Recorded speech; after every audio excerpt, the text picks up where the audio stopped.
Mga angkol. Mao na ang isa sa mga missing malita ni Saldico na napadpad diri sa Lasak City. Dito na ko nidakit-an sa Bukana. Gusto ka mga ayuda? Ha? Ano na yung kita? Ayuda, bibinte. Sila man mong gusto. Ada. 5,000. 5,000. Ah. Thank you. Kwarta. Salamat. Sa mga donor. Why sa pa yan nung? Ayo! Eleng! Nakay kuan? Eleng! Nakay rugby? Rugby dia. Wala kayo. Nangita na kong rugby! Wala ko rugby. Nakay rugby, why rugby?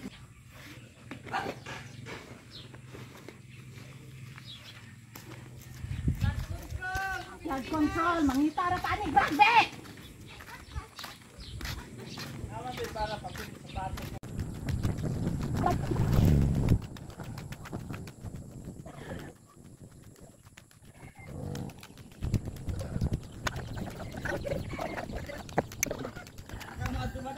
Dari ko sa imuhang bangko, sir. Oh.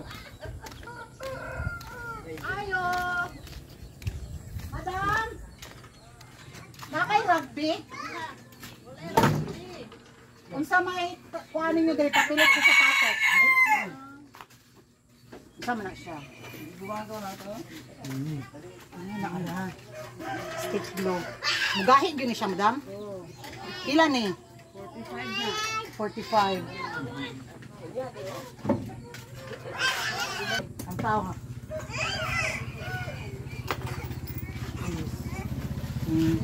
Wala ko lang man eh. Pila ni Dam?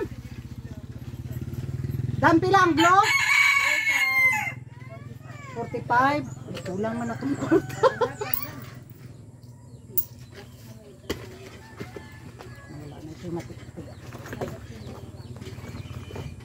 Dam, kulang ko benching ko. Dumating na rin yung Ferrari ko. Naghatid lang ito ng mga sobra at mga tirang mga flood control budget doon sa may sementeryo. Secure na. Eto, tapos na ako at ready na akong umuwi. Nakabili na rin ako ng pangdikit sa sapatos ni Imelda. Let's go home na sa aking mansion. Doon sa Forbes, sa Lasak City. Ayan na yung Ferrari ko. Ready na. Teka lang, nagkadipo-dipo ako dito sa may bandang ito. Ang daming sagbot na masangit yung ko. Pa-dress ni Madam Lisa. Eto na, nakalak-in na yung seatbelt ko at maglalakbay na kami papunta at pauwi sa Forbes Lasak City na kung saan nandun yung mansion ko. So may nakatayo dito, mag-a-apply daw ito sa akin ng security guard, itong si Pogi ng Lasak City, o di ba? Murajukog artista. Karon, isa lang yung napansin ko dito sa Ferrari ko. Yung atop sa aking Ferrari ba? Mura na siyang kaluparon sa hangin pero lalaban pa yan dahil hindi pa pinarmahan yung last na budget sa flood control dito sa Lasak City.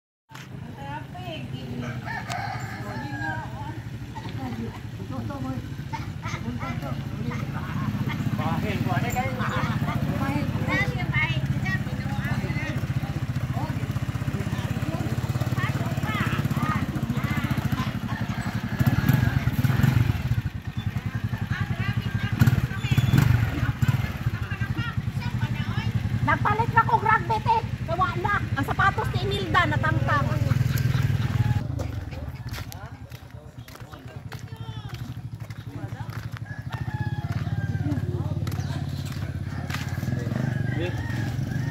Mapitli. Wala jud ang sapatos ni Imelda. Bungkag pa sa tanang bungkag. Ning walwal oy. Makasab ang taan ni. So ato na siya ipaayo kay para makakuha na pa ta penguin walk.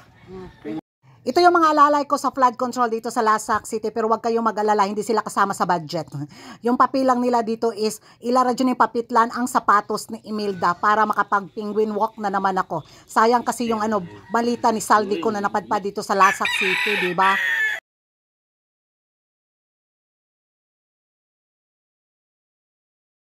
Oh, sa gusto mabalik diri sa kuwang ni Gamol, alay na mo. Free ng tindira.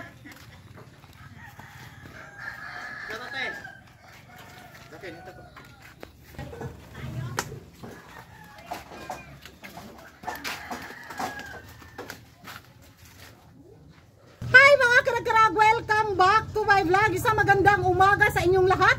Mula dito sa Lasak City, huwag kayong magtaka sa ating minoposal fashion distraction look. Hiniram ko lang naman ito kay Miss Universe Venezuela, mga karag-karag, diba? Yayamanin ang figura ni Curagan sa chismisan ngayon sa mundo ng beauty pageant, na kung saan pinagchichikahan ng mga active na mga chismosa at mga chismosa sa social media ang mga pasabog eksena ngayon habang papalapit na ang final sa Miss Universe 2025. At speaking of pasabog, mga karag-karag, bumabawi na ang team ni Atisa Manalo. Nakita nyo yung paurahan ng ating kandidata after doon sa isang trahedya, sa isang outfit na talagang grabe, nanlumo lahat halos na mga Pinoy beauty pageant lovers. Nga kahapon at ngayon ay nako, bumabawi, as in nagpalabas na pasabog na photoshoot na kung saan guwapa kaayos siya. Sana mga ganitong aurahan yung makikita natin sa darating na final bitaw sa Miss Universe 2025. Nako, kampante ako na kayang iangat ng ating pambato ang placement ng Pilipinas sa Miss Universe 2025. At speaking of placement, alam niyo ba yung chika ngayon? Nako, hindi niyo kayanin. After bitaw sa closed door interview, maraming kandidata daw ang kumuda at nagreklamo dahil sa mga tanong ng mga ibang judges na sinabi nila na may favoritism daw ang mga panel of judges sa closed door interview. At halata daw na paborito daw si Thailand at saka si Mexico. Nararamdaman daw ng mga kandidata. Yan ay mga kumakalat ngayon sa social media na pinag-uusapan ng mga taga-Tacos Community Area of Responsibility. Hindi daw natuwa yung mga ibang kandidata, mga karag-karag, sa naging pa-eksena sa closed door interview dahil masyadong halata. Alam naman natin, sa Thailand, ginanap ang Miss Universe 2025. Siyempre, host country sila. Ano pa yung in-expect nila? Talagang ipapasok si Maring Vena sa top 5 or baka maging top 2 pa nga siya, di ba?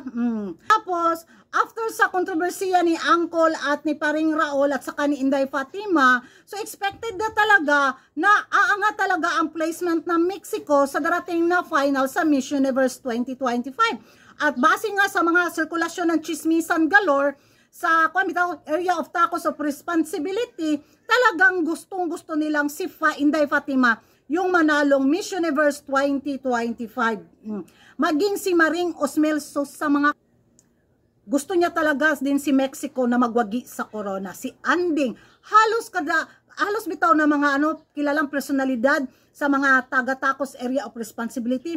More on Fatima talaga sila dahil nga doon sa pag-raise ng kanyang voice.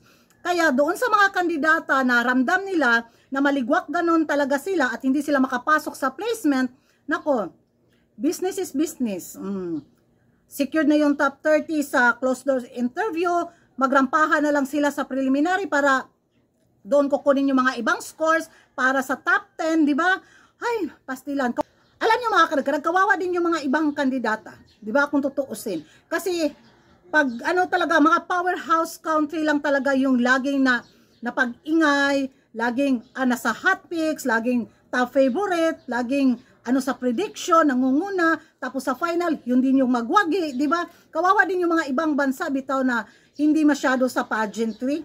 So, kaya nadismaya yung mga karamihan daw na mga kandidata dahil masyado daw halata sa closed door interview ang ganapan ni Maring Vena at saka ni Inday Fatima. So, yun yung nila, sirkulasyon ng chismisan, mga karag-karag. Kahit ano pang gawin nilang protesta, kung nakalista na talaga si Thailand at saka si Inday Fatima sa darating na Miss Universe 2025, ang magiging reaksyon ko na lang, congratulations in advance sa Mikos Mekos Cooking Show galore.